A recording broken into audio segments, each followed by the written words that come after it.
Hello, everyone. It's Fred Staub and Les Jackson. We are glad you are here. We are getting ready to do our show that is going to, cover a lot of topics, isn't it, Les? A lot of automotive topics. Absolutely, as we always do every week. So, This being no exception, we're just doing it with an umbrella. yeah, it's very rainy here on the East Coast on the start of summer, Memorial Day coming up. But we're going to discuss Ford's electric plans as they take off with the new Lightning Pro work truck, which we talked about the Lightning last week with Linda Zahn, the chief engineer. But now it's, as she mentioned, there's going to be a work-oriented truck. So that's coming up. And a lot of their models that we know about are going to be electrified. We'll tell them all about it. That is true. And we're going to have an As the Tesla Turns. Yeah, we are going to have an As the Tesla Turns. Yeah, well, hey, it's not our fault. No, it's not. And we'll talk about that. And, that is the fact that one publication says Tesla updated their cars and made them less safe. So, well, there's a program that you don't want to get to, but yeah, they're going to lose their Safety Plus rating. Some of them. Yeah, well, you got to stay on top of that stuff. And then you'll have a story about Mazda, right? Yeah, Mazda is going to scrap 2 models, which you never like to hear that. No, and one of them is a sedan, and it's one that we like. And then we're going to talk tech. Your phone is your future key. We've seen a lot of manufacturers do this. Now it's going to become much more common to have your phone as your smartphone be your phone for your vehicle. Good or bad? What do you think? I really have a lot of reservations about that.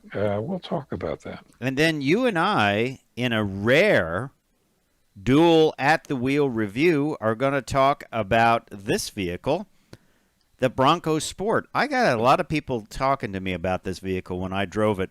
Matter of fact, we were having some work done in the area, and carpenters were outside. I came out one morning, and they were laying under the car looking at it. Yep, I got waylaid at the grocery store parking lot. A couple guys, hey, where'd you get that Bronco? Right. That's what they asked me. Is this the Bronco? Well, yes and no. It does say Bronco on there in big white letters on the grill, but it is the Bronco Sport, the smaller version of it. Very nice vehicle. Based on the Escape. Based on the Escape, and it looks like the first generation Escape, or it looks like a Land Rover Defender, a smaller version, the new version. But I liked it, and I think you liked it too. We'll have that dual review coming up. My expectations were much lower, and I was very surprised with it. Yeah, and ours had the big block, the 2-liter EcoBoost engine. You can get that with a 1.5 too, but I probably stick with the 2-liter. Well, that's because you're a cubic inch guy. Yeah, that's big cubic inches, big cubes. That's the big cube version. Well, we're going to have all that and more on Cruise Control, so stay tuned. We will be right back with the live show.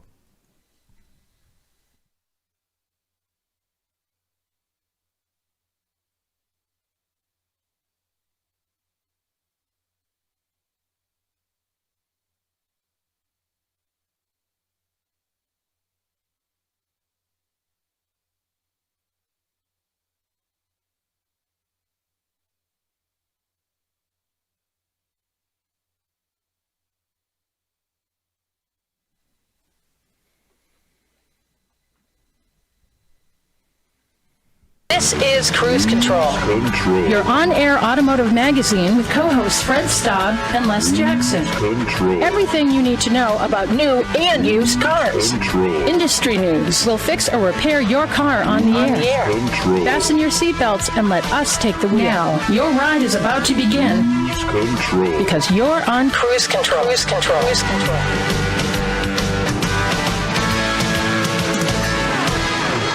A big Memorial Day hello to everyone out there. You're listening to Cruise Control, your on-air automotive magazine. I'm Les Jackson. The other guy you're about to see and hear is Fred Staub. There he is. And we are loaded for bear. No offense to the bear. This week with automotive information. I gotta have a lot of fun. Yeah, we are, Les. And, this is sort of a follow-on story to what happened last week. Remember, we had Linda Zahn, who's the chief engineer of the Ford Lightning, the F-150 electric vehicle. Well, we're getting more information now, as she said we would, about Ford's electric plans, including the Lightning Pro work truck, which she kind of teased a little bit during her interview, and some other very familiar models might be going electric as well. But hold on, they're not getting rid of the internal combustion engine just yet. So not just yet. Playing all angles. That's right. And speaking of internal combustion, Genesis, my favorite brand, prices out the GV70 CUV. Yeah, that's right. A little bit smaller than the GV80 and probably just as good. Of course, we haven't been in it. I don't think many people have, so we'll tell you about that.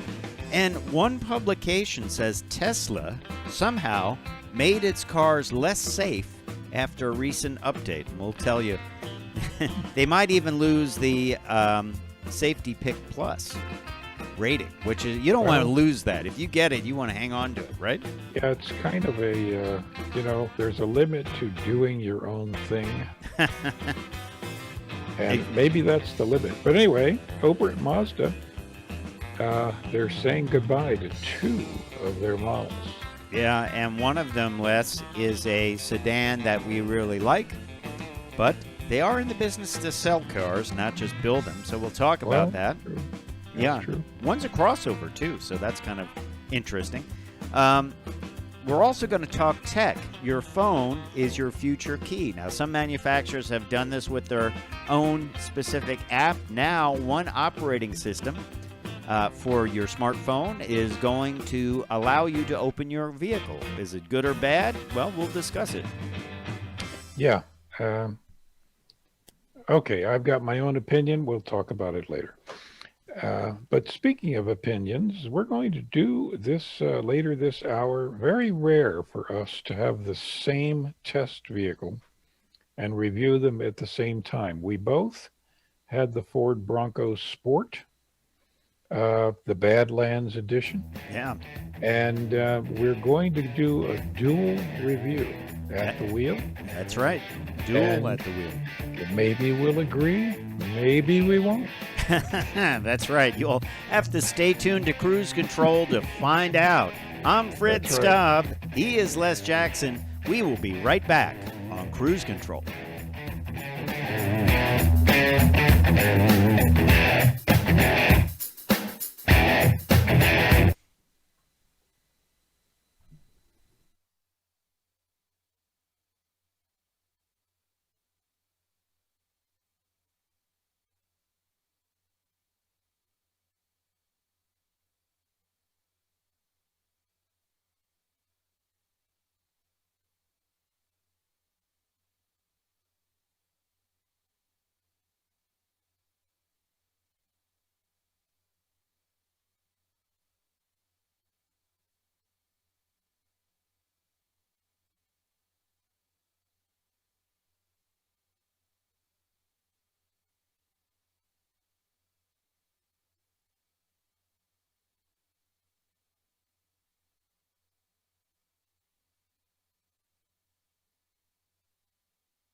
It's you. Cruise Control. And welcome back to Cruise Control Radio. I'm Fred Staub, and he is none other than Les Jackson. We are glad to take you on a ride around the automotive industry. A lot going on, Les. Last week, we talked about the all-electric F-150 Lightning pickup. We had the chief engineer on. She told us a little bit about it. She said, well, there's going to be a work truck version of this. That's going to be the starting price around, I think it's, $39,600? $39,000, which these days for trucks is kind of a refreshing number. That's like the $18,000 pickup truck we might remember. Yeah. And it's an interesting vehicle because, you know, work trucks used to be, when you think about the current work truck, F-150 or Chevy or Ram, they typically have a black grille. They have painted bumpers. They're not very exciting looking. But frankly, the new F-150 Lightning Pro actually looks pretty close to the, we'll call it the consumer version, the dressed up version. It's got all the features that you would want to find. This is going to be this is $39,974 is the starting price, and they all have all-wheel drive. How soon? Of course, they have the frunk in the front, the trunk where the engine would have been. How soon will someone make a toolbox that fits in that frunk so your tools are out of the weather, they're really locked up, and you don't lose any of the bed space? Probably very quickly. I predict we'll see it on the Motor Trend Network commercials before Christmas. The frunk box, yeah. And they've also done a lot of work with their fleet software and fleet management software, which they have on many of their other commercial vehicles before this. But I think this is going to be quite the machine. It can haul a lot of weight. It has the capability to do some towing. It has the capability to power equipment, which is really important, isn't it? That's huge. At a work site, it's just huge.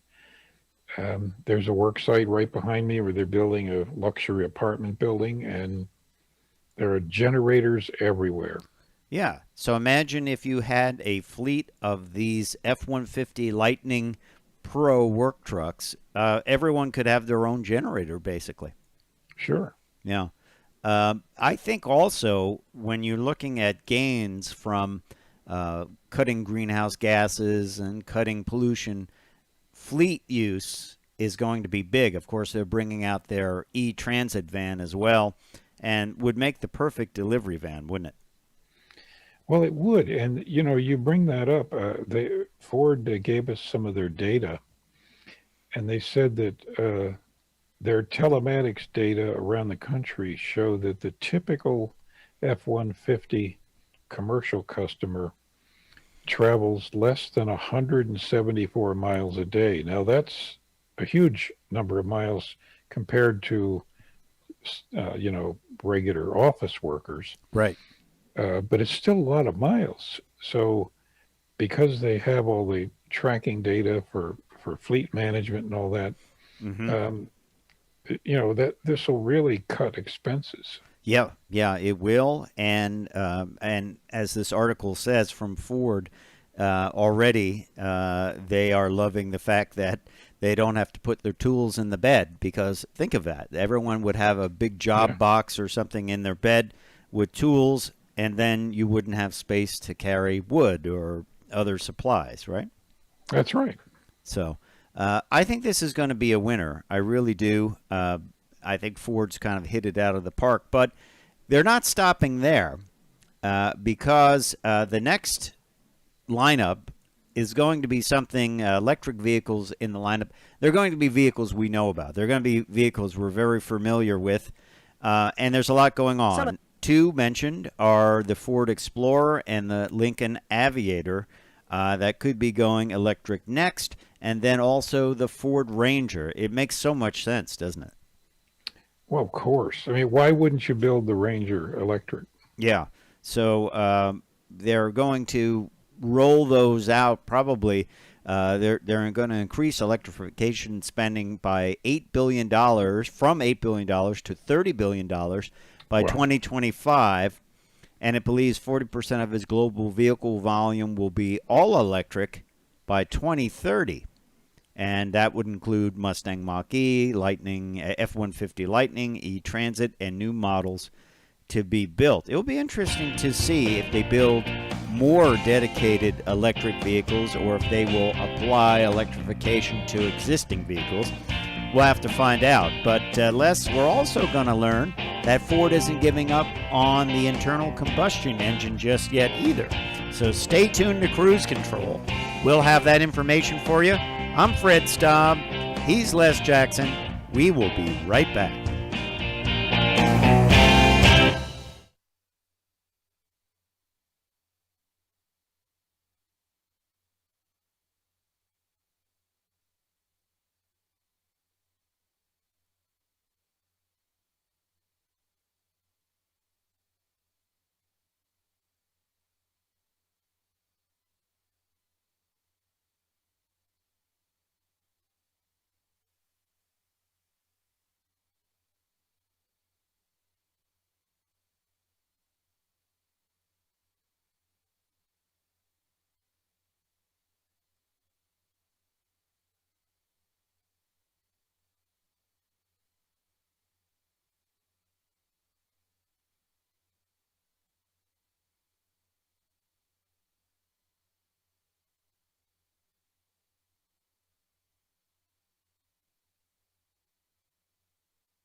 Cruise Control. Hey, welcome back to Cruise Control. Les and Fred here. I'm one of them.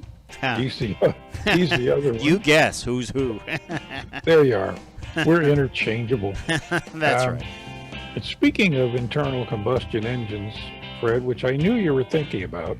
Yeah. I usually think about engines or vehicles and That's right. use them in analogies. Do you use a lot of car analogies? I do. Yeah. As a matter of fact, I do.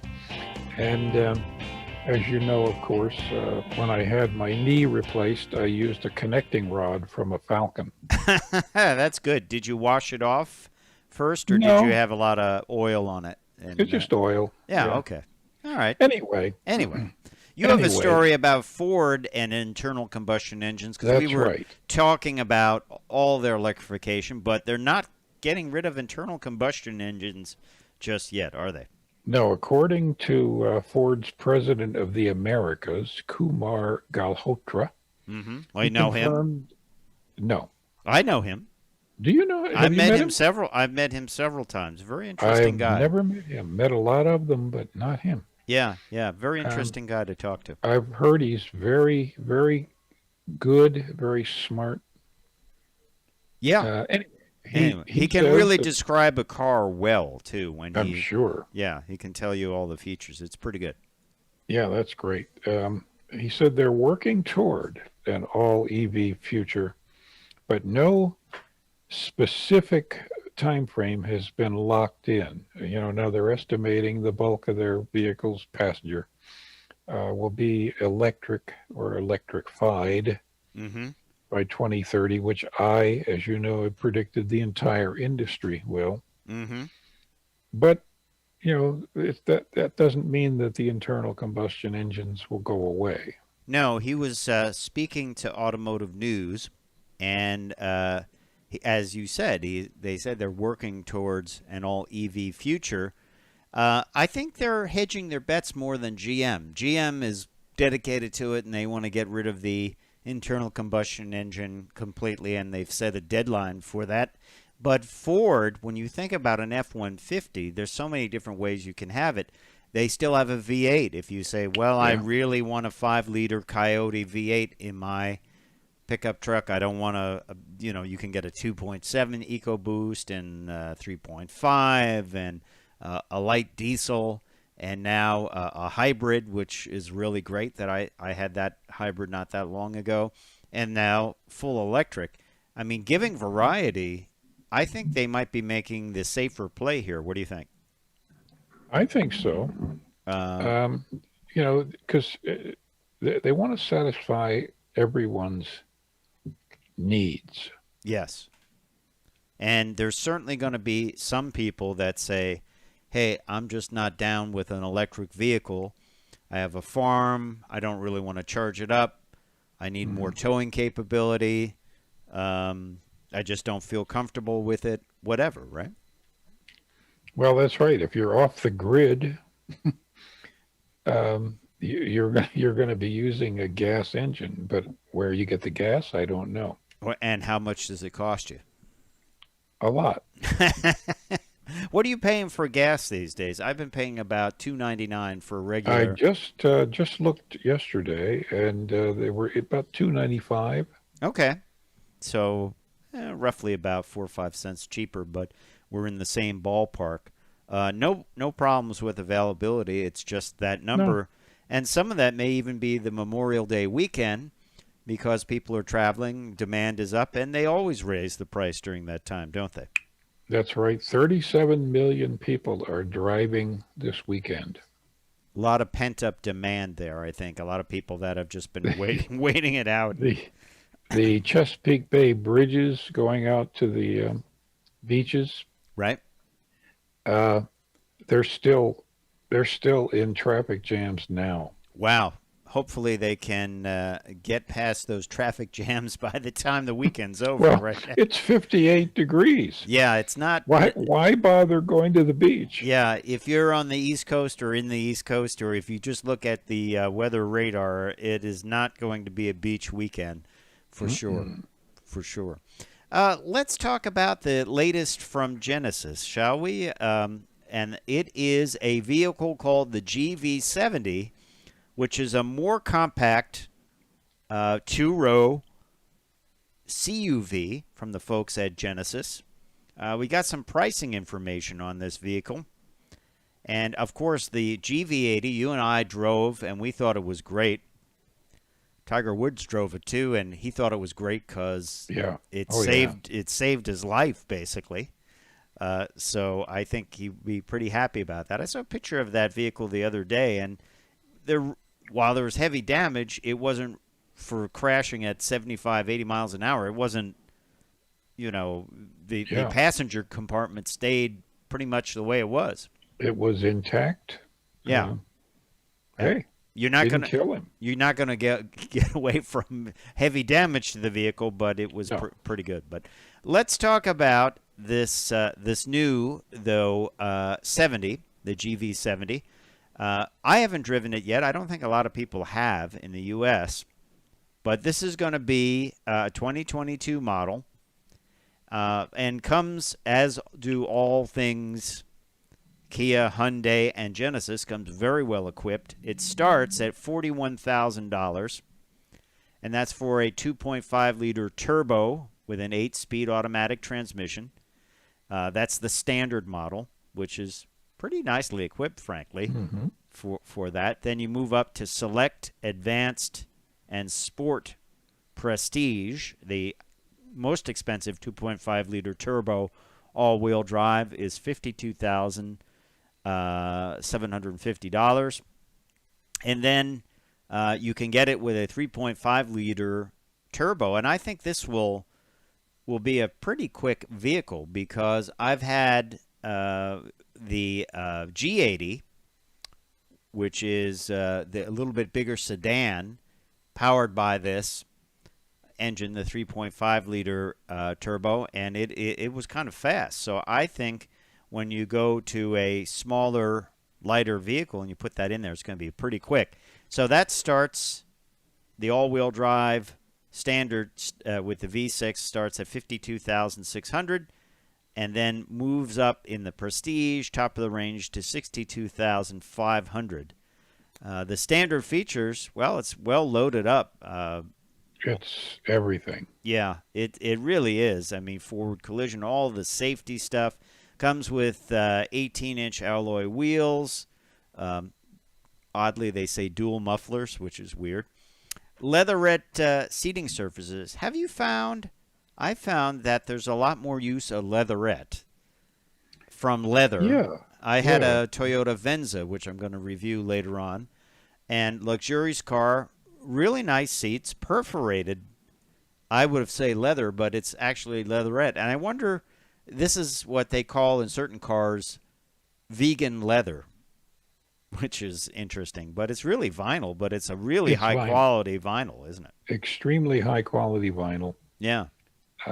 The Germans used to call it Textan. Textan, yeah. Textan. Yeah.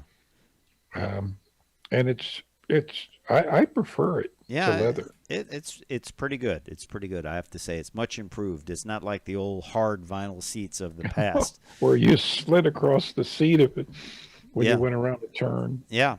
By the way, that standard vehicle comes standard with navigation, comes with Apple CarPlay and Android Auto, pretty much everything.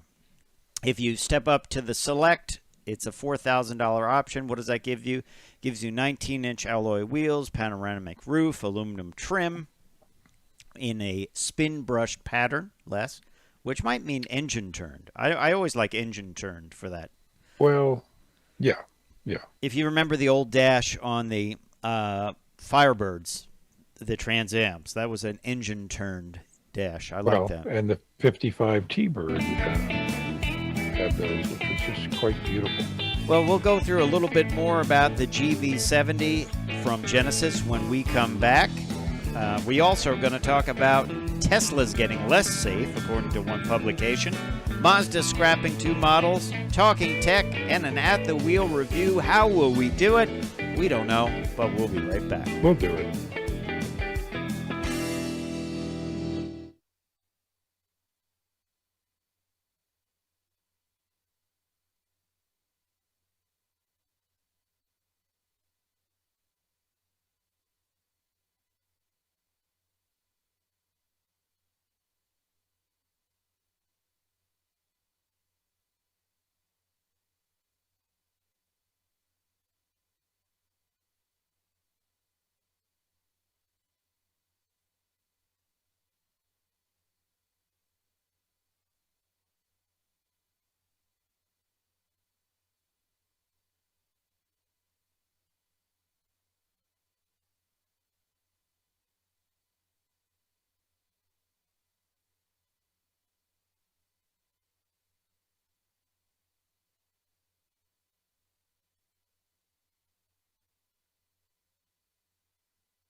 Cruise Control.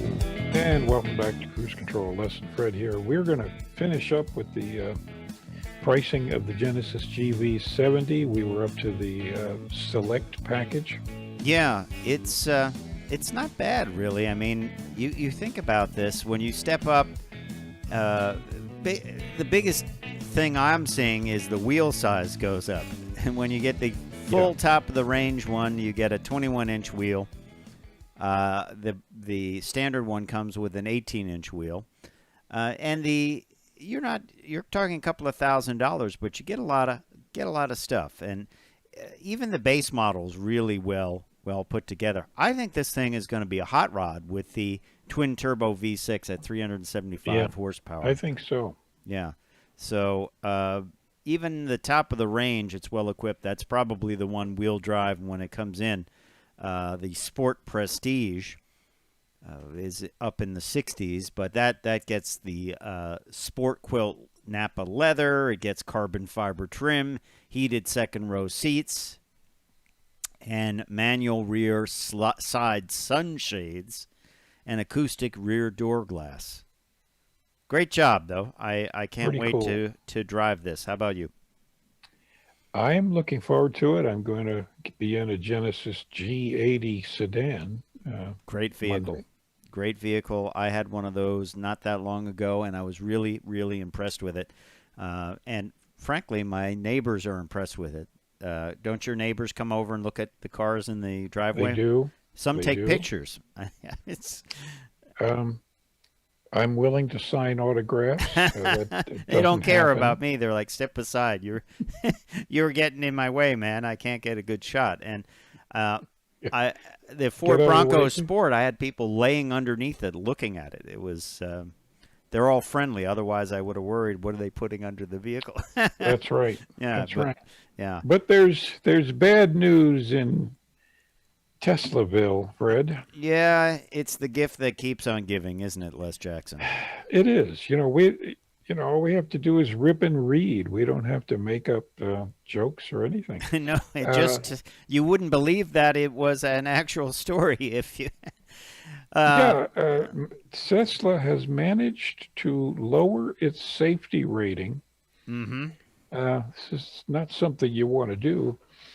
But when they came up with the camera and AI-based autopilot, which is not an autopilot. Not full self-driving, even though he calls it that.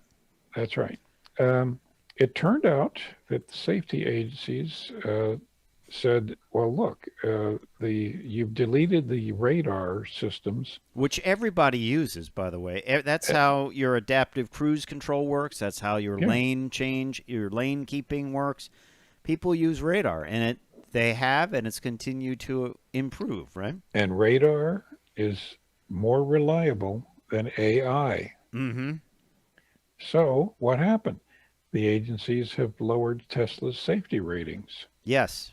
This affects the Model 3 and the Model Y. They were singled out by Consumer Reports and the Insurance Institute for Highway Safety. Why would they do this? I think it might be cost, per se. What do you think?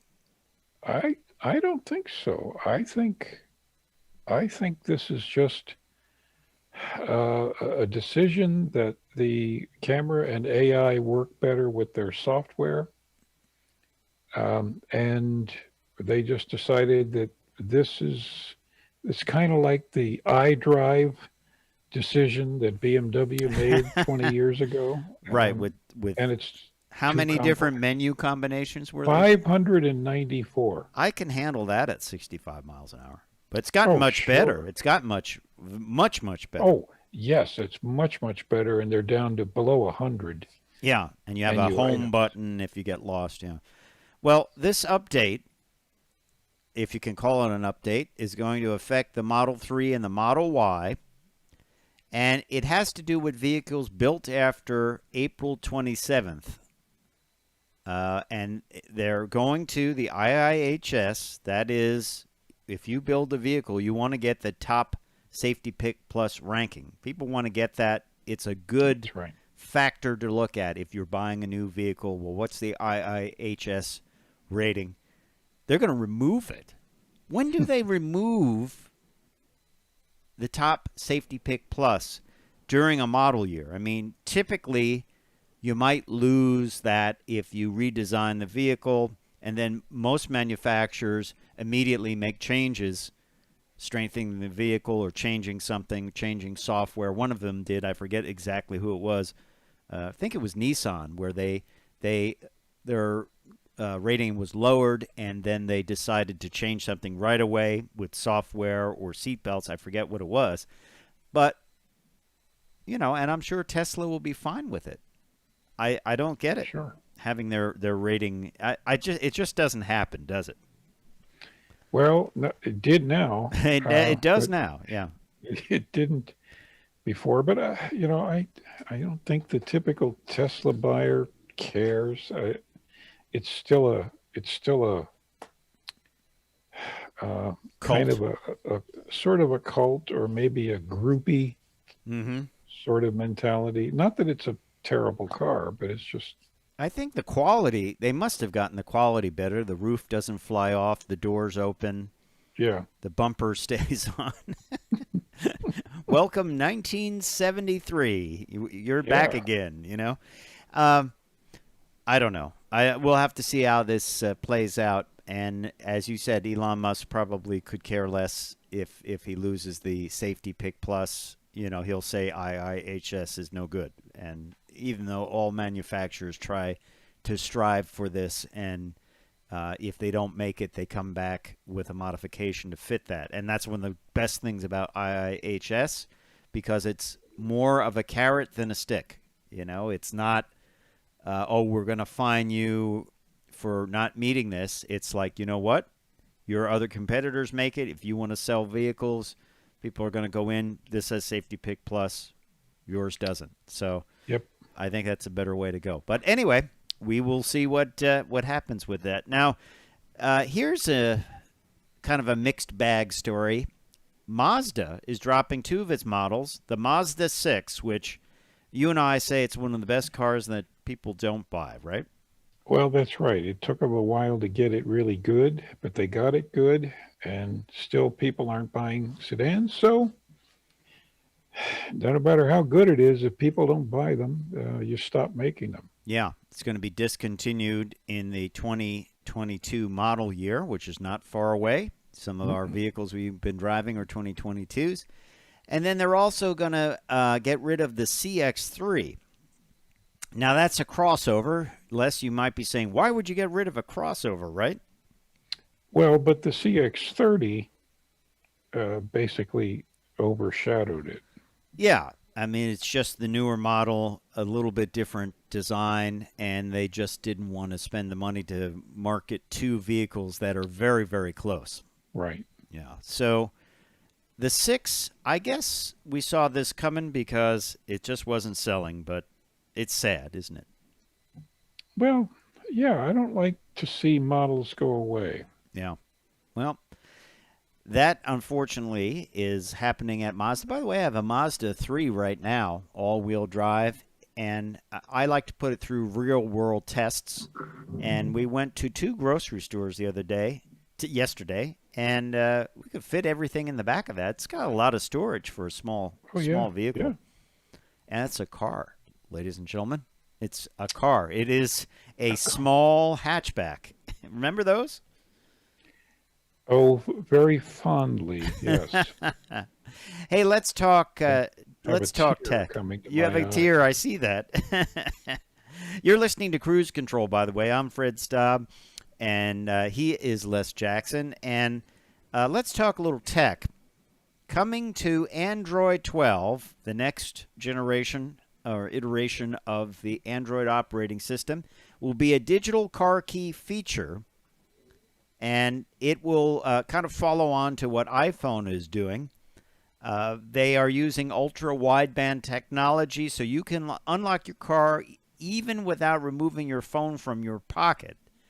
And your phone will need what they call a UWB chip, which will use NFC or near-field communications. It will let you unlock your car by tapping your phone And I think this is going to be interesting for another reason here. You can share your virtual car key with family and friends if they need access to your vehicle as well. Let's think about this. This is going to make it easier for car sharing. Hopefully it doesn't make it easier for car thieves, right? Well, it will. I mean, if the thieves don't have much problem right now cloning your remote, when it gets to the phone, I just think there's going to be a plague of thefts. Interesting. We will see how this develops, but coming to a smartphone near you. Not mine. And when we come back, we're going to have a rare at the wheel dual review of the Ford Bronco Sport. So stay tuned.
In 5.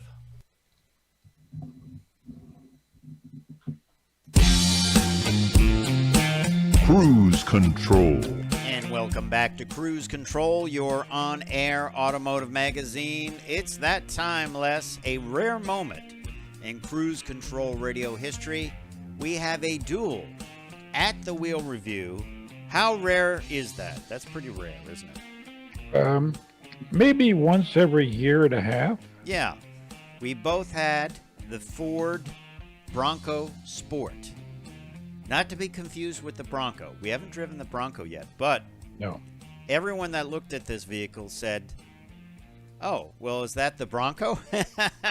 Because Well, it is. But it says Bronco on it right across the front grille, doesn't it? sure does. Front and back. Yeah.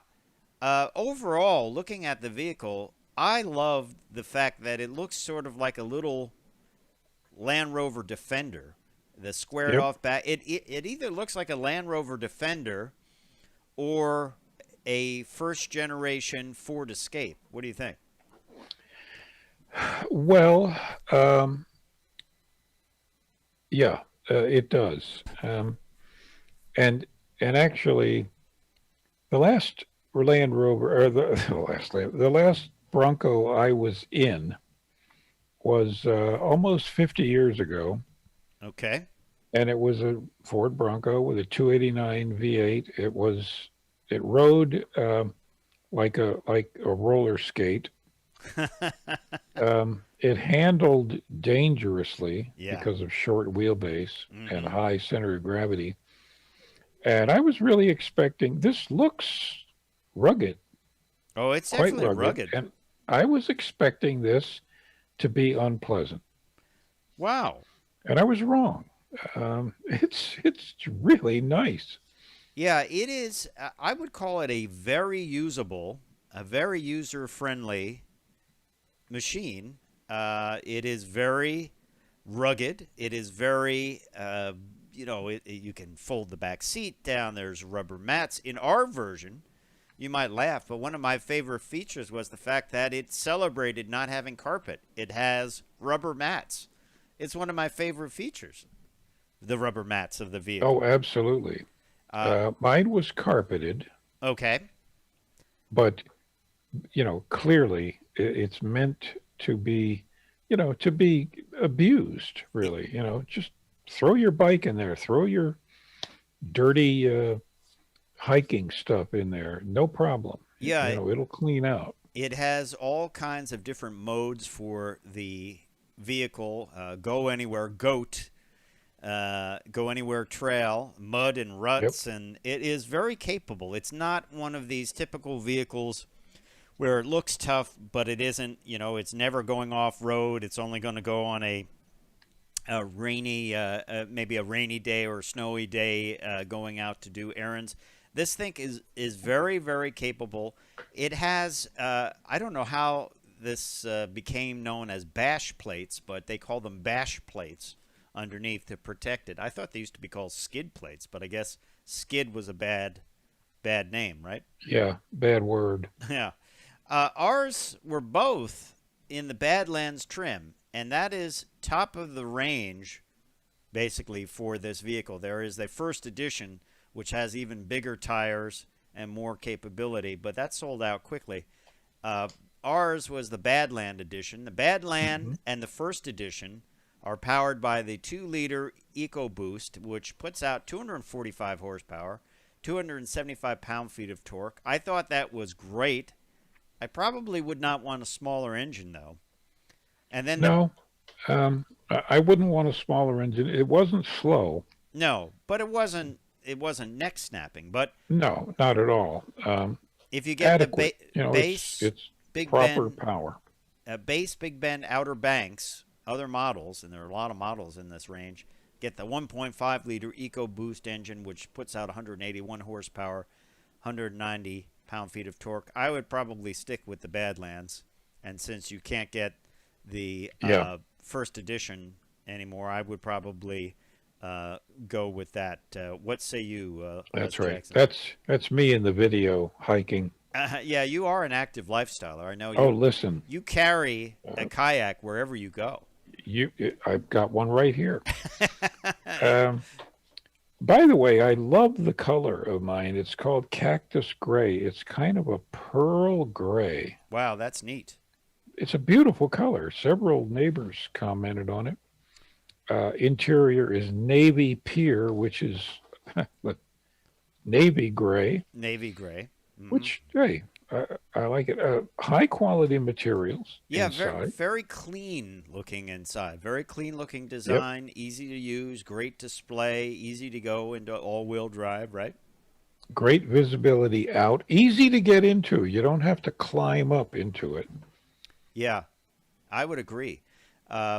Mine was in Kodiak brown, like a metallic brown with ebony roast leather trim on the inside, Hmm. and it had those washout rubber mats, like padded, really high quality rubber mats inside, which I kind of liked. I really enjoyed it. It has the Molly straps on the back of the seats. That's if you ever seen a military pack or vest. That's those straps that you can strap things on. It had rubber mats in the storage area, but it wasn't. While it had that washout interior on the bottom, it had very nice leather seats, comfortable. I really liked it. I thought it was a good compromise. It was a vehicle that was capable, yet it wasn't overwhelming for everyday driving. The fact that it's squared off in the back, as you said, means great visibility. It also means great cargo carrying capability. You can get tons of aftermarket pieces for this thing, like a rooftop tent. I know that would be handy for you. Yep, that's my tent right there. Yeah, you can get all kind of wheel combinations. If anything, on mine, I thought the wheels looked a little small for the vehicle. They weren't terrible. Well, I had the option package with the larger all-terrain tires. Okay, we were And I really expected noise from Right. the tires right. and a harsh ride. Neither. Just cruised right along. I think mine had smaller wheels on it. Yeah, yours looks smaller. Yeah, that's why we're trying to figure out the difference in price. My price, I had the Bronco Sport Badlands, of course, all-wheel drive, the 2-liter, 8-speed auto transmission. Vehicle and options was $36,050. Destination $1,400, $1,495. Total price $37,545. And I had Equipment Group 400A, Copilot 360 Assist. Once again, comes with all the safety features. And the Badlands package, which is not bad for what you get, $2,595. You get a lot of stuff in that Badlands package. Yeah. Mine was the extra option group 410A, and it was 38,160. And with delivery brought it up to 39,655, which, this is a very good everyday go to work, go shopping, weekend, go to the beach, whatever. It's really a pleasant thing to drive. Yeah, I think Ford has done very well with this. They've been selling well, and let's face it, people are pretty happy with this. When they get the Bronco, they're going to be really happy, aren't they? Yeah. That Oh, would yeah. be that would be a little bit rougher edge, a little bit wilder, but still, they've built a lot of clever things in there, like storage under the rear flip-up seat and little hooks and things like that. That if you were taking this out and maybe taking it to the beach or doing some light camping, you could easily do Yeah. that and certainly have a good time and certainly find all those fun things to connect to it. And I like it. Ford Bronco Sport right here on Cruise Control Radio. Time for me to say I'm Fred Staub. I'm Les Jackson. We are going to see you down the road. Bye.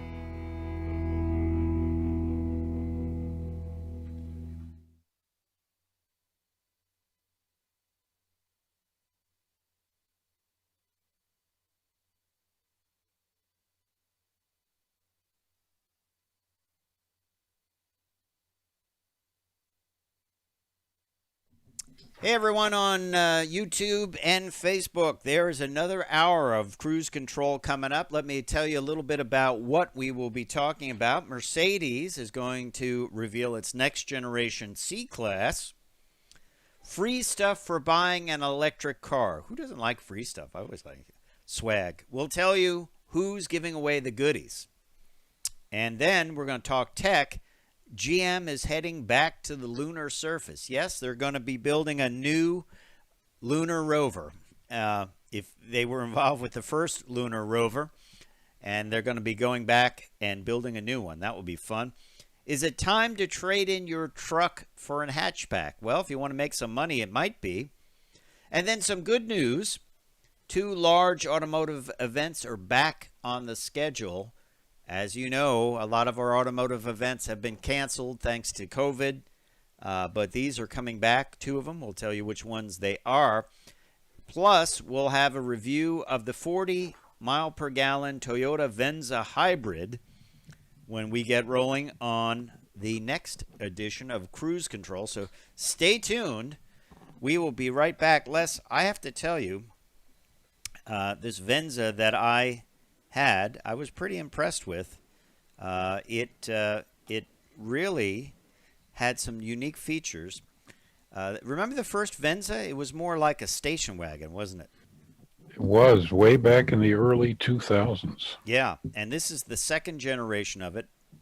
This is much more crossover-like, but it is a hybrid. I put this to the test this week. I had a bit of a drive to a Ford Shelby event, and I drove this vehicle on the highway extensively, and I got 41 miles to the gallon.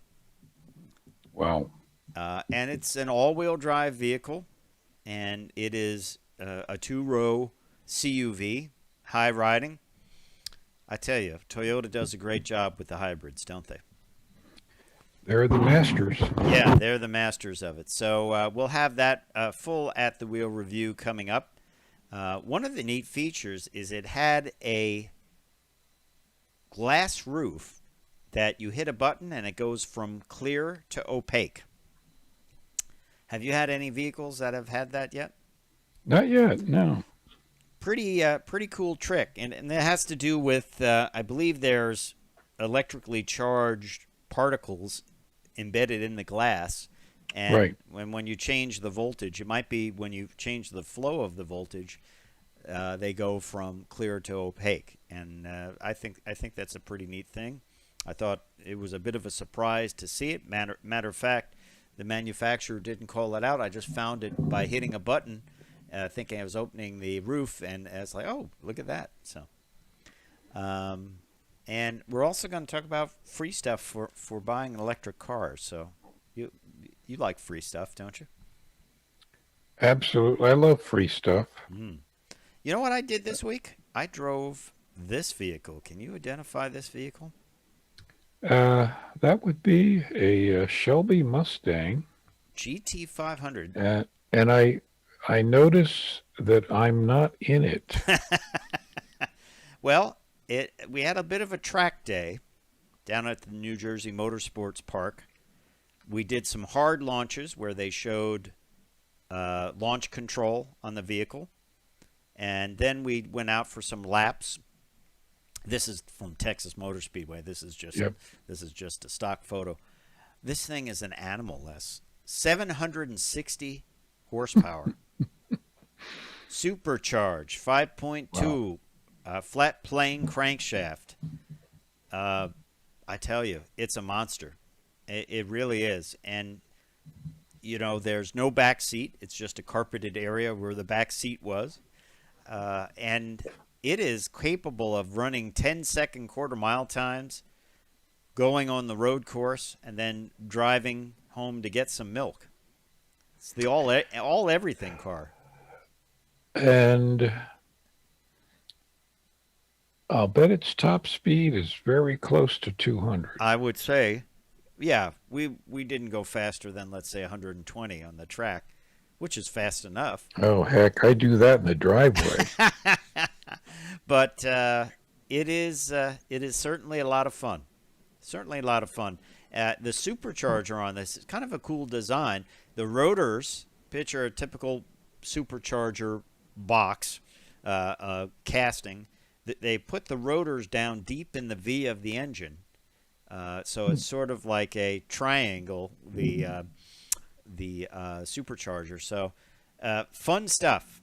Fun stuff. And I hope you weren't driving that hideous yellow-green one. No. There is a lime green one that I would stick with probably what we're seeing here, the metallic red or something like that. Go safe on those colors because they had a beautiful blue that was also great. I would not go with the lime green, but people might like that. I don't know. I just don't know. There was a gentleman there that had an original GT500. When he bought it, it had a 428 in it. He took it out to the drag strip the next day and drag raced it. Eventually pulled that, put a 427 in it, painted it. I mean, back then it was no big shakes, right? It was like that 428 engine was basically a $175 option. Wow. And back then, it was like, hey, yeah, sure, it's a Mustang. Modify it. Turned it into a drag car. You wouldn't do that today. He had it completely restored. It was beautiful. And he still owns it. He bought it, first owner, and he restored it back as it should be to stock, I would say. Of all the words of tongue or pen, the saddest these, it might have been. We didn't keep our treasures. Did you own a GT500? No, basically my... By the way, here we go. We're going to do a show. My Monte Carlo Falcon was faster. This is Cruise Control. Your on-air automotive magazine with co-hosts Fred Staub and Les Jackson. Everything you need to know about new and used cars. Industry news. We'll fix or repair your car on the air. Fasten your seatbelts and let us take the wheel. Now, your ride is about to begin. Because you're on Cruise Control. Cruise Control. Cruise Control.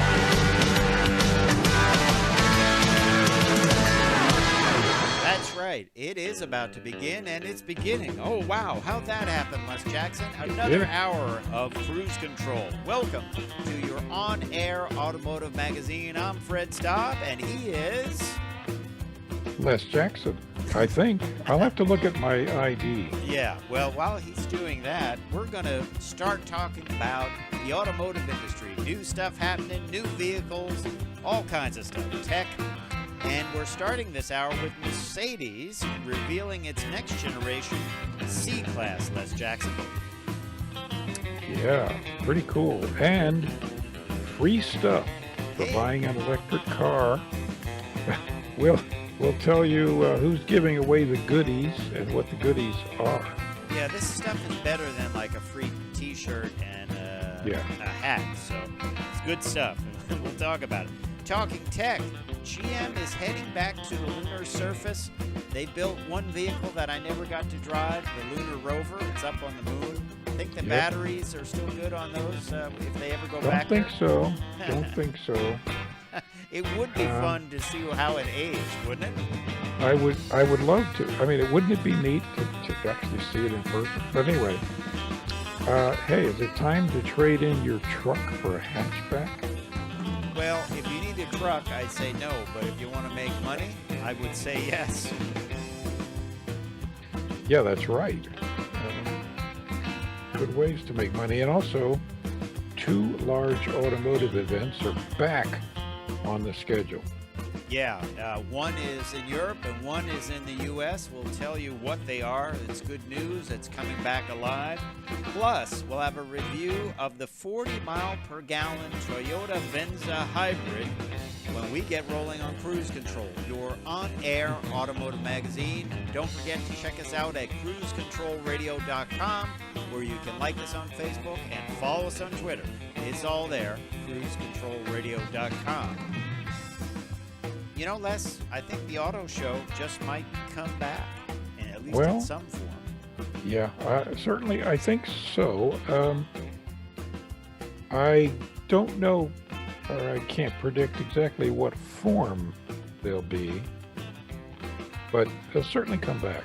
Yeah, well, we'll talk about these two events coming back, and it's exciting times.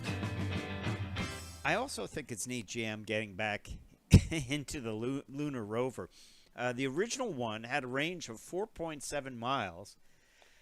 And what kind of batteries did that use? Did that use lead-acid batteries? How could they transport them up there? They actually were experimenting with the nickel alloy. Wow. Batteries back then.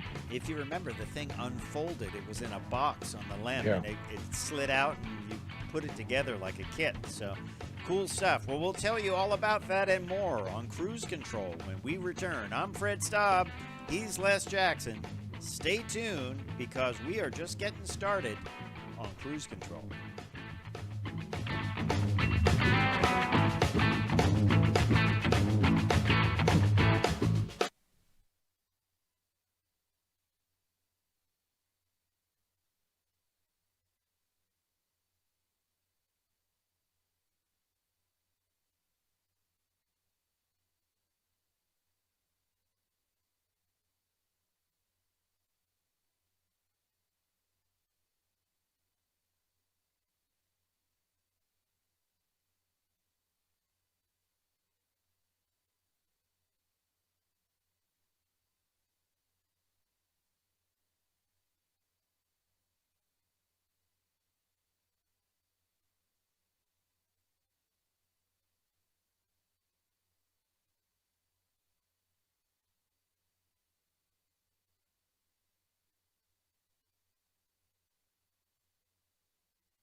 Yep.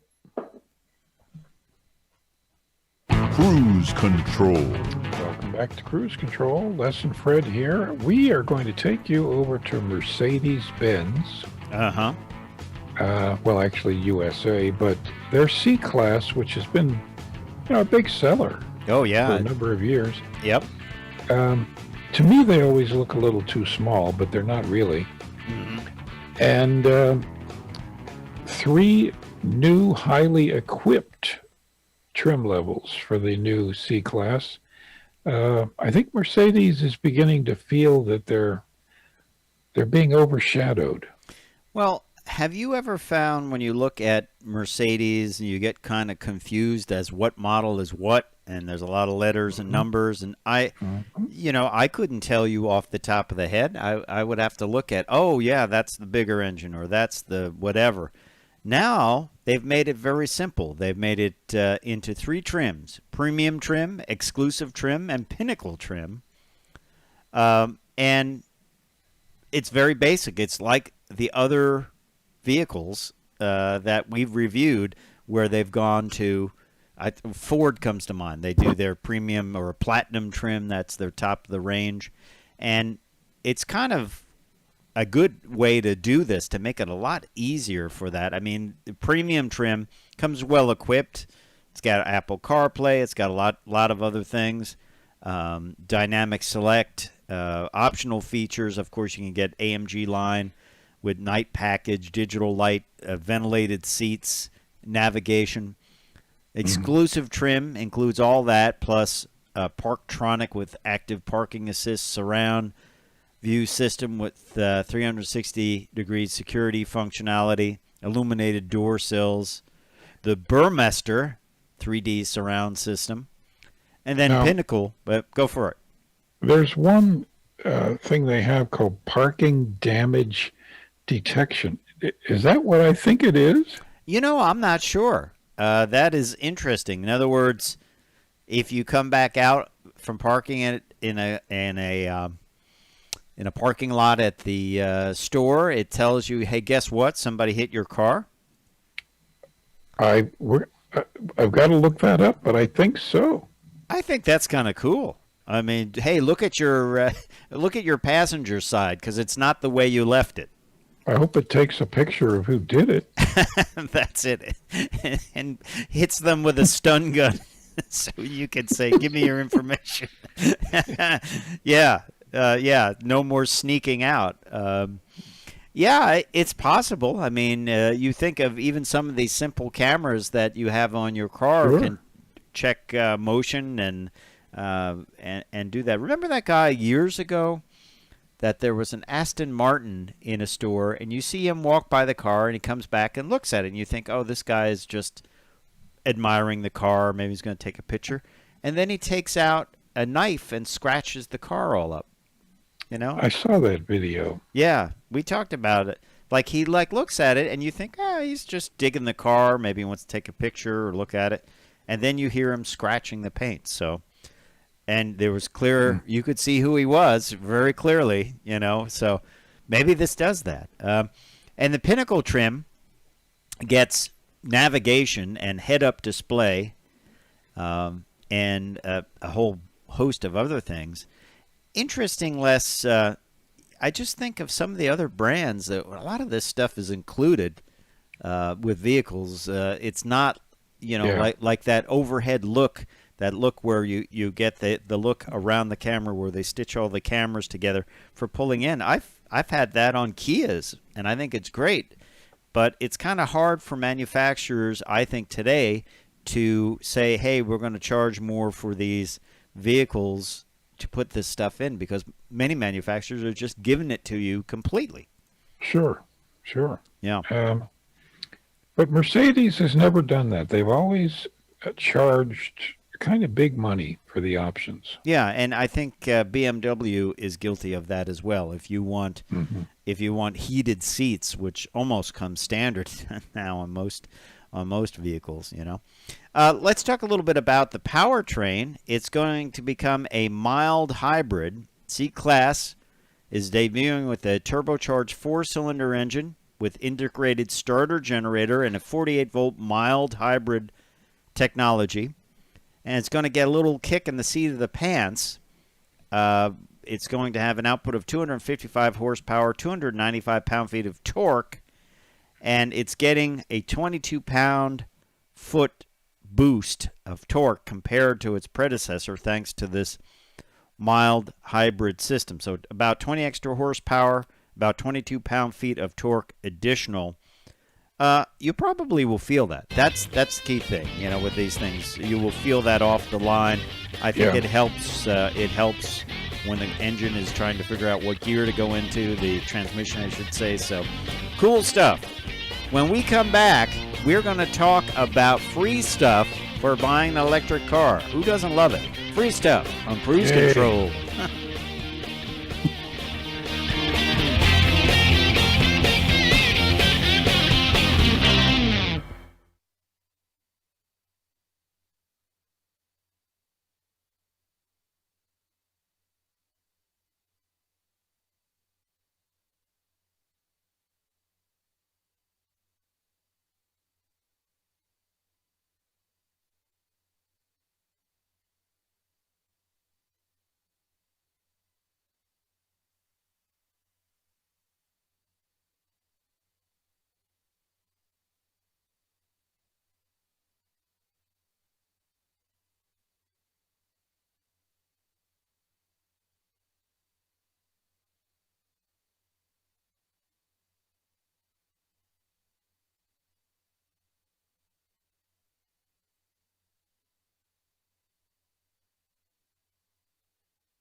Cruise Control.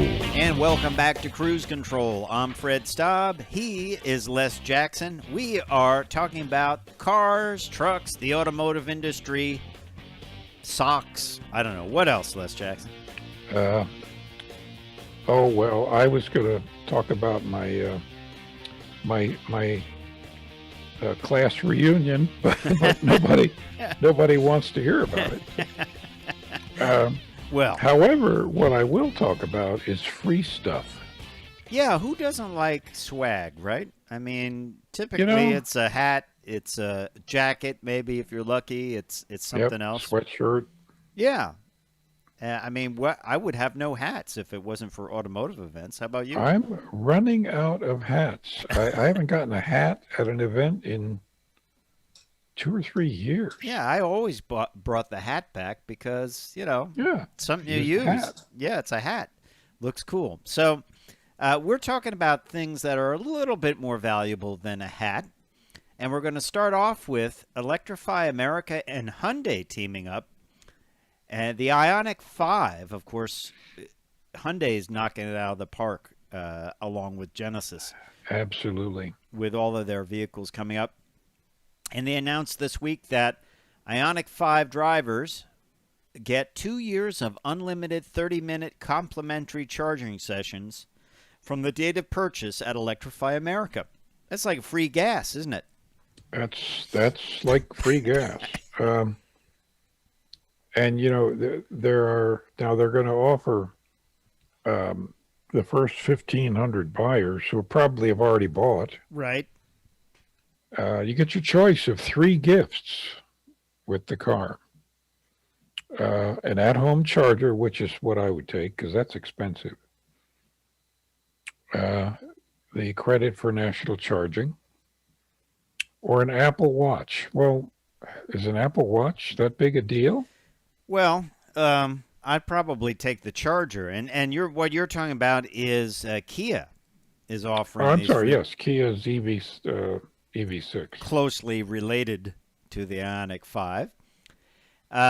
It is, of course, there. We had James Bell on last week talking about that, and Right. their first dedicated all-electric vehicle. And it is, you get your choices. First of all, you put down a $100 refundable deposit. This is something that I think Tesla started and people followed on. Although, you know what? Kia will actually get you the vehicle somewhat in... They will. They'll actually deliver a vehicle. They'll deliver a vehicle. And as you said, there are some choices for freebies. I would take the home charger because that you're going to use more than the smartwatch, don't you think? Well, sure. And I suppose Apple fanatics would take the watch, but how much can that watch cost? Well, it is an Apple product, so probably a considerable amount. Yeah. What does it cost? It may cost the same as a $500 charger. I would take the charger. Go on, take the charger Take the and run. charger. Yeah, because Yep. that's something else. I was watching This Old House last week, and they had the electrician on, and he says that is like a cottage industry installing circuits for electric It is. cars. Because even though I'm a DIYer, that's 220 volts. You got to open the panel. Yep. I might say I'll leave that to an electrician. How about you? No, actually, I'm qualified. So, All right, well, I'll tell you. You can come on you over. know, I've wired everything up through 440. Wow. Yeah. You got to be really careful Yeah. with 440 volts. So I can't stand in a puddle and wire that up. You can't stand near a glass of water. Yeah, I think, even though, as I say, I love doing at-home stuff, I would let somebody wire it up. In my case, and probably in many people's cases, the panel is out in the garage, so really they just have to knock a Yeah, hole in the sheetrock. That's right. Real simple. And just tie it up. But that is becoming a cottage industry for electricians. And what kind of plug do you need? Is it a dryer plug, basically? No, the plug is going to be the universal SAE car charging plug. Well, I'm talking You know, about that's- what they mount on the wall if you don't hardwire it in, if you just get a socket put there and then you buy your charger. So you mean plug the charger in? Yeah, like in other words, run a surface mount a socket, a 220 Well, volt you could socket. use a dryer plug, Yeah. whatever's certified for the current. But Yeah. I think they're going to tend to hardwire them. Yeah. Interesting stuff. Well, there you have it. Freebies for electric car owners. Good stuff. Take advantage of all. Why not? But yeah, I'm with you. The free charger, please. Yep. You're listening to Cruise Control, your on-air automotive magazine. I'm Fred Staub. He is Les Jackson. Make sure you check us out at cruisecontrolradio.com. Let's talk a little tech, shall we? It's one of my favorite things Sure. to talk about. Remember the lunar rover? Sure do. I was watching TV whenever they were up there. Yeah, they were catching some air on that sometimes, weren't they? They were. Yeah. And it had those very famous tires that they look like metal V's. Those Yeah, were they the were treads. like wire mesh. Wire mesh, yeah. And it had a satellite dish, right? I think that was for sending, or a microwave dish for sending the TV Right. camera back. The later ones had that. and it had a range of 4.7 miles. And you and I were talking during the break. By the way, the official name is the Apollo Lunar Roving Vehicle, or LRV, and it was used on Apollo 15 through 17, and had about 4.7 miles of range. Problem there with range anxiety is if you got somewhere at 2 or 3 miles away, you might not be able to physically walk and have enough air left to get back to the limb to take off, would you? Yeah. That's real range anxiety. This would be, yeah, that's, you got my attention on that. Yeah, it's like, you can recharge the vehicle, but you don't have air to walk back to get to the plug. So, well, it looks like GM is getting involved in the Artemis project, which is the Artemis project is to go back to the surface of the moon, and they have been tapped to build the next lunar rover. And in this interesting article, they said, why not just take one of the Hummer EVs that we talk? It's heavy, and it probably could crawl around there, but they're actually going to build a new version, which will have about a 40-mile range and a speed of about 5 miles an hour. No sense to be hot dogging it on the moon, right? Very little sense in that. Remember, every pound you want to take up there takes about 100 to 200 pounds of fuel. Wow. To get you up there. So it's pretty critical. It's cold up there. Do you think it will have heated seats? I doubt it. Big sweater. But it is just so cool. And I would never do it. Mm-hmm. The lunar program was very dangerous. Yep. I don't want to be weightless. I've been temporarily weightless, and I don't like it. Yeah, it feels like you're dropped off a building, right? Well, and it affects your inner ear, your balance. It's pretty bad. Mm-hmm. Well, it will be interesting to see what they come up with. I'm hoping there's an event where we get to drive it on land, though, because I always wanted to drive the Apollo rover, but it was just... I want to drive the big crawler that takes the rockets to the stand. Yeah, that moves at about, I think, 2.1 miles an hour. Wide open. I think it's a half a mile per hour or something. Maybe. Anyway. Can you handle that speed? Yeah. Well, we're going to handle some more stories when we come back on Cruise Control, including, is it time to trade in your truck for a hatchback? And 2 great automotive events make a comeback on Cruise Control.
Cruise Control.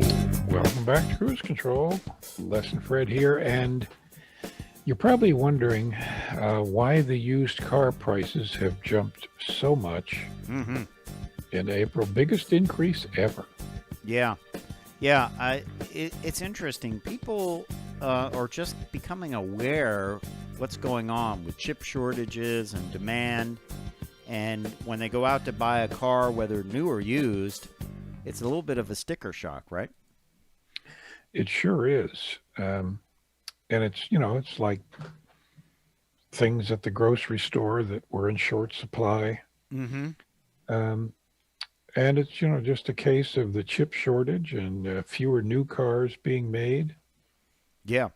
And all of a sudden, used cars, many of which have been bought by the rental companies. Yep. They jumped up. Yeah.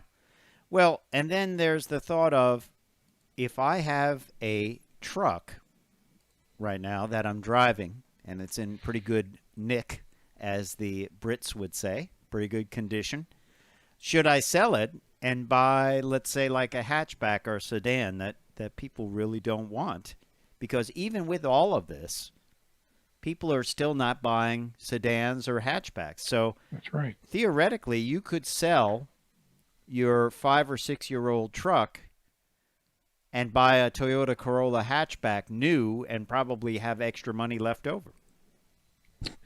If you want the Corolla. Yeah, if you say, hey, I no longer need a truck and I want to just get a new small car, it might be a way to go for some people, right?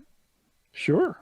I'd do it if it made sense. Yeah, of course, it's like people say, oh, house prices are low, you ought to buy a house, or the prices are high, you ought to sell your house, and get yeah, but you have to buy another house, so you're kind of back to where you were.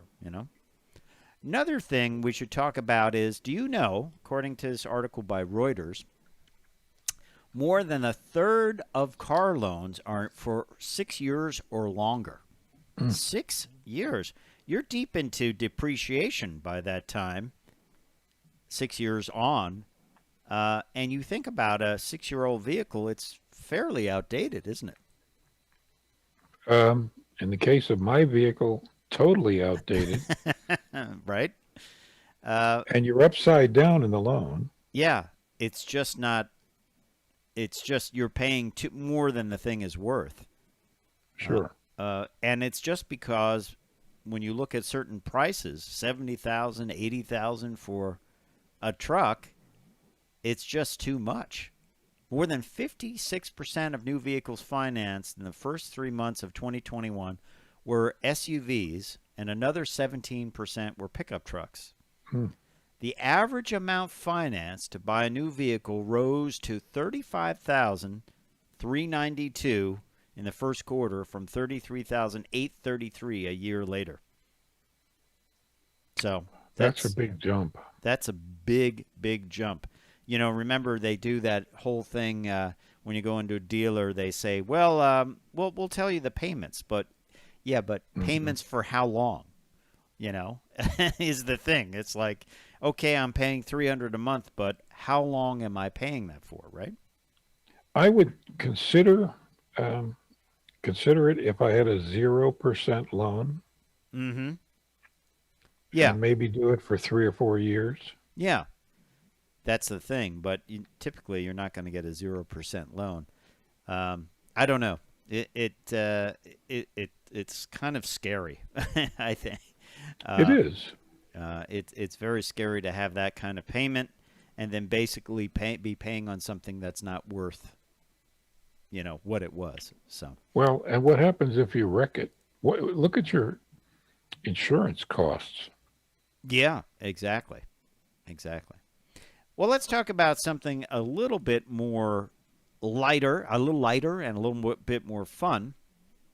And, you and I remember going through the endless lists in 2020 of automotive events that were canceled, because you just can't have large groups of people touching cars and being close to each other. Car shows, you and I would get sick after car shows anyway, because you're talking so much You're walking around, you're getting dry.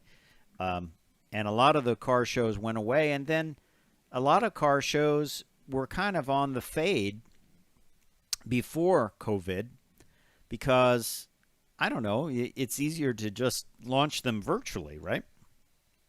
That's true. Yeah. And that, I think, is going to continue to a large measure. Well, interesting news this week. Organizers say the 2022 Geneva show will go on. It will happen, but it will be substantially different. And in the 2020 show was the first time it had been canceled since 1940 and resulted in financial losses of about $11.3 million. So it's going to be different. Registration for exhibitors are now open. Remember, this was kind of on the fade before COVID. You know, manufacturers saying, you know, it costs them millions of dollars to do it. Let's face it, when you go to a car show on a media day, there's a launch and you don't even get to look at it. You got to go to the next. You're just running around like a chicken without a head. Well, and you don't get to see it. And how will that work for the media? These massive scrummage events between press conferences, you know, you can't do that. And when they would say, come on up and take a look at the vehicle closely, and everyone would come Forget up it. and I'd see, like, there's the back of some guy's head. That's the shot you'll get. Come back in like 2 or 3 hours and you can have the car to yourself. That's what I did. So you could just walk around and look at it. That was my favorite time of the show. Well, there were rumors that it would be a media-only event, this Geneva Motor Show. But now organizers have confirmed it will be open to the public, but it is going to be different. We don't quite know what that means. I think there'll be less exhibitors, and it will be smaller, but we don't know. Now, another event that we're glad to see come back is the Woodward Dream Cruise. It's going to return this summer. That's a little bit easier to do if you think about it. You're cruising in cars. That's right. People can space themselves. Yeah. And it was just announced this week. It will take place on August 21st, Saturday, August 21st. And it will be back to the way it was. It's known as the world's biggest traffic jam. And it's dominated by muscle cars like Ford Mustang, Chevy Camaro, countless Corvettes. Even the pre-show roadkill nights, the drag racing spectacular on Woodward Avenue, will be held again on August 13th and 14th, where they shut it down, which is kind of fun. Have you ever watched that on Roadkill? It's kind of fun. I have watched it a couple times. It's quite interesting, and as you know, we were invited some years ago to go up to it, do the show remotely, but we couldn't manage it. Yeah. Some 40,000 cars take place, and around 1.5 million people attend from around the world. And just so you know, Michigan looks to end its statewide mask mandate by July 1st. So by that time, they feel it will be more or less back to normal. So we'll see. But that's good news to see some automotive events coming back, isn't it? Yeah, and Indy is tomorrow. I don't know. Is it supposed to rain in Indiana? I don't think so. Yeah. If it was held in the East Coast here, they'd have to put windshield wipers on. What do you think of the new Indy cars? Don't they look different? They almost look like an enclosed car with an open roof, but they have the giant windshield around. But frankly, you know, if I'm going to get hit in the face with something, I'd like that windshield there, wouldn't you? I really would like a windshield, especially at 200 miles an hour. Yeah. You know, what always made me think is you would see guys racing, and they're like, oh, yeah, I got a roll bar, but it would be about 6 inches below the top of their head. Mm-hmm. How's that going to work? Not well. It didn't. It didn't. It's not well, because your neck is going to compress and take the force of the crash. And I just thought, like, well, you've got the concept, but the execution is not right. Mhm. You've got to bring this up a little bit higher, and you've got to be, I think the ruling now is you've got to be 6 inches below the top bar of a Yeah. crash. Also, the big thing there, I think, being out in the wind, and even I've found this on track days, you have a helmet on, it's a lot of stress on your neck. Even a light helmet is a lot of stress on your neck, and It is. It's huge. it would be very uncomfortable. Of course, in the Indy cars, they are basically in a container with padding that holds their head in place, but still, it's got to hurt. Hey, when we come back, we're going to have an at-the-wheel review of the 40 mile per gallon Toyota Venza. So stay tuned to Cruise Control. We'll be right back.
You're going to review a spaceship? Cruise Control. And welcome back to Cruise Control Radio. Yes, Les, a spaceship. I'm going to review a spaceship. Yes, welcome to the radio hour of Sky. Well, who was the rocket guy back in the 30s? Flash Gordon. Flash Gordon. Yeah. There you go. Take it, Flash. All right. Well, I have a cool vehicle. It's not a Flash Gordon-ish vehicle, but it is quite the vehicle when it comes to miles per gallon. This is the at-the-wheel review of the Toyota Venza Hybrid.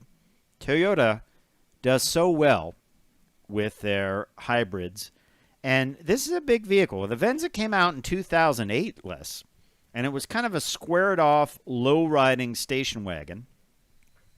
And now it is more of a traditional crossover. I would say something around the size of the Ford Edge, to give you perspective.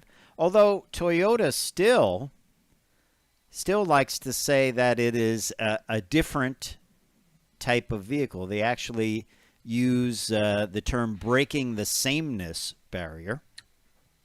Good phrase. Yeah. I found this thing to be really nice to drive, though. It was one of the best vehicles I've driven in a long time as far as the way it performed. In other words, acceleration, smoothness, getting on highways, seamless transitions from electric to gas and back again. They just do it so well. Interior, really nice quality, easy to see out of. Also, styling, great styling for this vehicle. And to top it all off, I took it on a rather long trip, and I got 41 miles to the gallon on the highway. All-wheel drive on an all-wheel drive vehicle. It's not bad, right? That's pretty impressive. Yeah.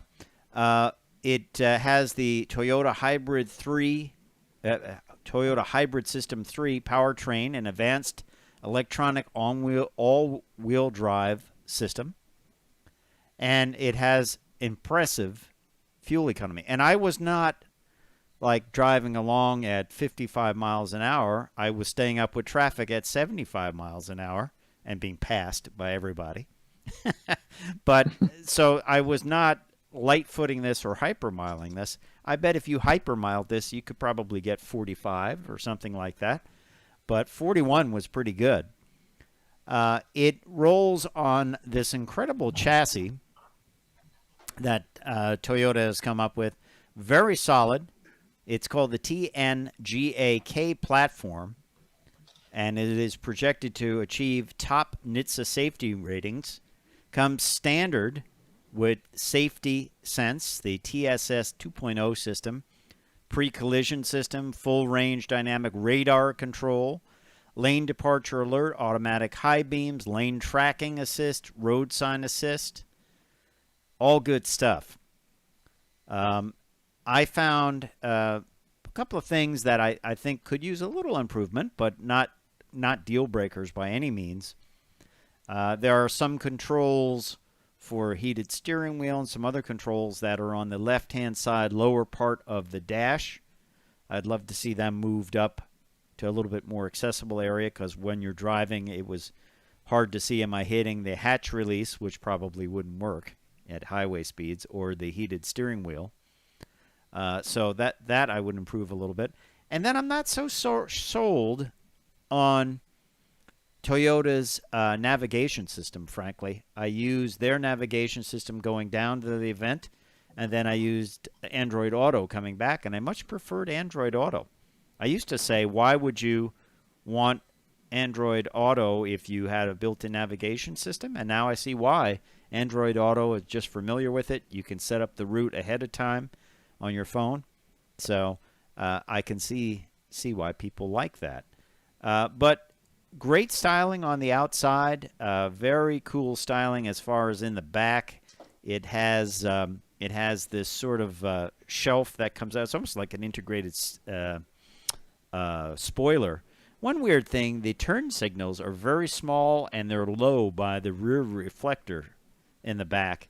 Those lights that you see kind of mid-beam there are just tail lights, and the turn signals are down low in that kind of silver sort of quadrangle type of look down there at the bottom. That's just an odd design thing. Tons of storage in this vehicle. Really easy to carry things. I carried all kinds of things like a big air conditioner and tons of other stuff. So it gets great marks for storage. Now, you might be asking, Les Jackson, if you were so interested in a vehicle like this, what would it cost, right? What would it cost? Excellent. Thank you. Well, this is the limited edition hybrid, and this costs $39,800. That has got a couple of options in there, including the advanced technology head-up display with speedometer and hybrid system indicators, rain-sensing variable intermittent windshield wipers, and something that is one of the coolest options I've seen in a while, Star Glaze fixed panoramic roof. And what that did, the roof is glass, and we've encountered that many times, but many times when you have that shade open, you want more light. I'll open it up sometimes if I'm shooting video in a car or pictures in the car.